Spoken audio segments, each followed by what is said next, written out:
Hi, so for math today, we're learning about pie graphs. So we have a pie graph worksheet. So I thought I'd just read you a quick little book about pie graphs, okay? Just so we know the idea behind them. What is a pie graph? Owen wants to count his friends' pets. He can use a graph. Graphs show data. Owen made a pie graph. Pie graphs show parts of a whole. A pie graph is a circle. So right here, this is the pie graph of his friends' pets. Inside the circles are slices. Each slice stands for an amount of data. So we have a green, a red, and a blue slice.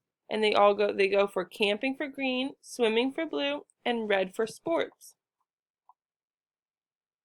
The slices are different colors. The key tells what each color stands for.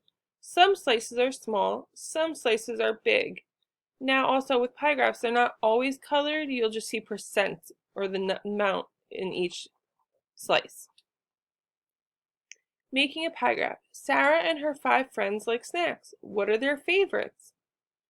Sarah made a pie graph to show the snacks. She wrote the title, Our Favorite Snacks, and she made a circle.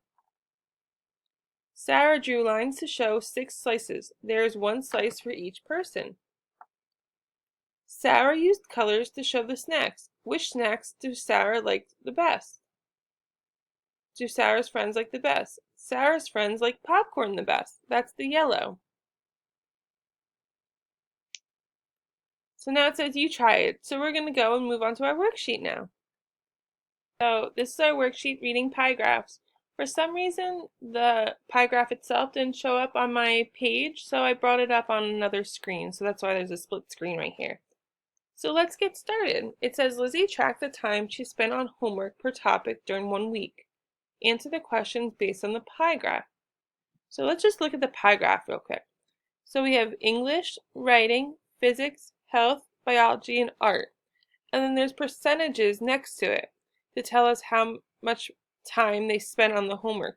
So we could either look at the size of the slice or the percentage, and that will help us tell which ones are bigger, which is smaller. So let's get started. Number 1, which topic did she spend the least time on? So we want to look for the smallest slice. So this is kind of hard to look on this one. But then we could look at our numbers. So we have 27, 15, 13, 12, 23, and 10. So we want to look for the one that has the least number in it, okay? So in this case, it would be writing. Writing only has 10%, so they spent the least amount of time on writing.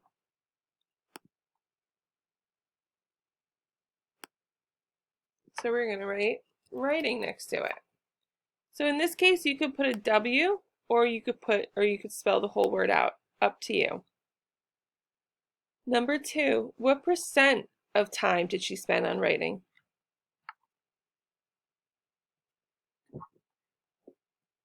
So we're going to look at the number now associated with the pie chart. So here's writing. What number is underneath it? That is number 10. So we're going to put 10%. You could just write a 10. You don't need to put the percent sign because we know we're talking about percent. Which 2 topics account for half of the time she spent on homework? So 2 topics are going to equal a half, okay? So in this case, a half is 50%.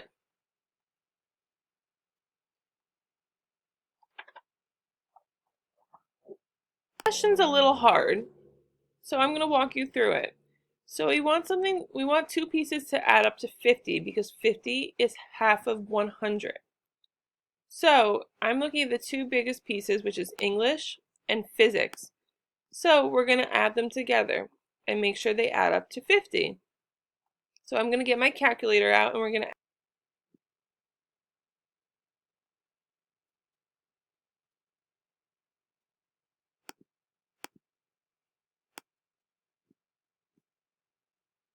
Okay, so English is 27 and physics is 23. And that equals 50. So 50% is physics and English. So right on your line, you could just write an E and a P. So E for English and a P for physics. Very good.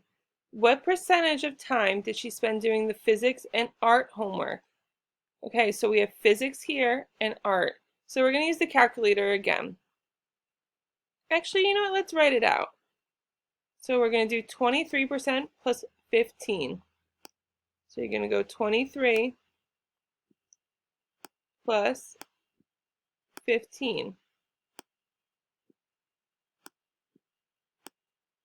And we're going to add. So 3 plus 5. So we're going to count up. So 3, 4, 5, 6, 7, 8. 8. And then 2 plus 1. 2, 3. So she spent 38%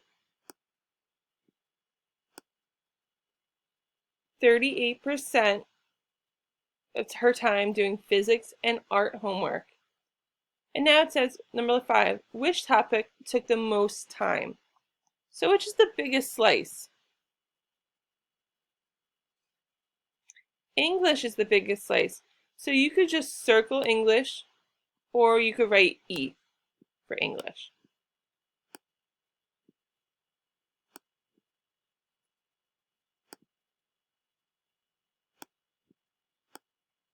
Very good. So now let's move on to our second part.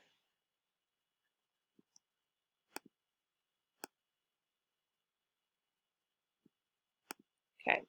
A high school class displayed the results of its election in a pie graph. Answer the questions based on the pie graph below. Okay, so our first question is, what percentage voted for Katie or Chris? So Katie is at 15% and Chris is at 14%. So we're going to add them together. So you're going to go 15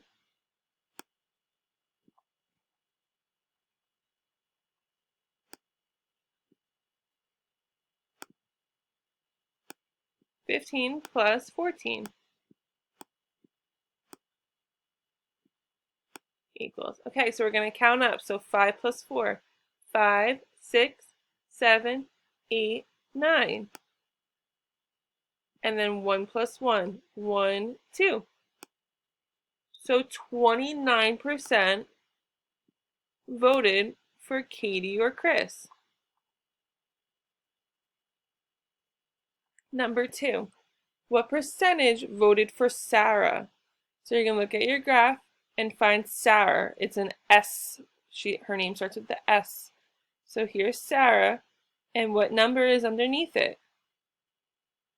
That is number 11.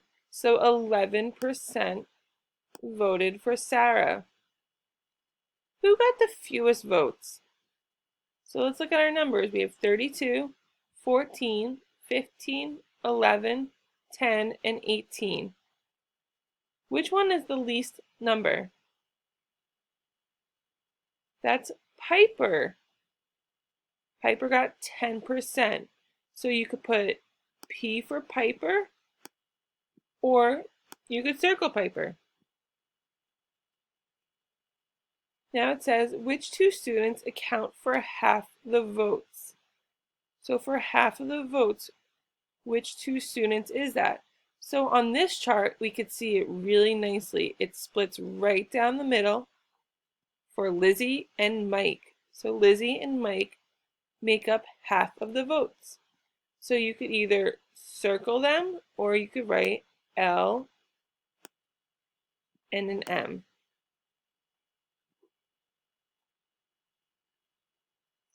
And our last question is, who won the election? So which one is the biggest slice in this pie chart? It's Lizzie. So we could just write an L, or you could circle Lizzie, up to you. And that is the end of our math lesson for today. I hope you enjoyed it.